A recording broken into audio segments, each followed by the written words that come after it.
नमस्कार दोस्तों, आप लोग देख रहे हैं भोजपुरी हिट न्यूज चैनल। तो बहुत बहुत स्वागत बा। तो आप लोग को देखी खेसारी लाल यादव जी लाइव के माध्यम से बतले बानी छोटा यूट्यूब चैनल वाला के लिए, जो कि कोई भी फिल्म के हॉल से रिकॉर्डिंग कर यूट्यूब पर डाल देने उनका सावधान कर ले बानी कि ऐसा काम आप लोग ना करी। न तो खेसारी लाल यादव जी की फिल्म रिलीज किया गया अभी हाल ही फिलहाल में 14 जनवरी के, दुल्हन वही जो पिया मन भावे, उस सब फिल्म के साथ आप लोग ऐसा ना करी, न तो आप लोग पर केस हुई। कि फिल्म के हॉल से रिकॉर्डिंग करके आप लोग यूट्यूब पर डाल दिल बानी, ये सब गलत काम बा। कि फिल्म बनावे में बहुत ही पैसा करोड़ों करोड़ खर्चा लगल बा। तो फिल्म के कमाई भी कुछ हो के चाहे फिल्म से, कि कोई भी इंसान पैसा खर्च करेला कमाए खातिर, चाहे मेहनत भी करेला। तो आप लोग तो गलत करत बानी जो कि हॉल से रिकॉर्डिंग करके यूट्यूब पर डाल देते बानी।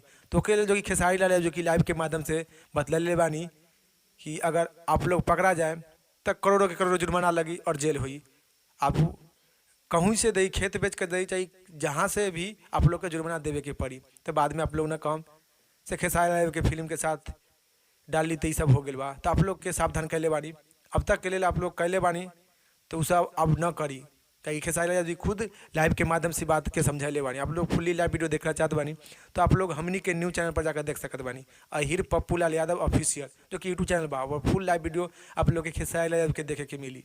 तो आप लोग के इसी जानकारी के बारे में बतावे के रहे कि खेसारी लाल यादव जी खुद लाइव आकर समझाइले बानी, अपना होई चाहे पराया चाहे कोई भी होई, कोई भी गलत काम कर तो ऊपर खेसारी लाल यादव जी कार्रवाई करिए।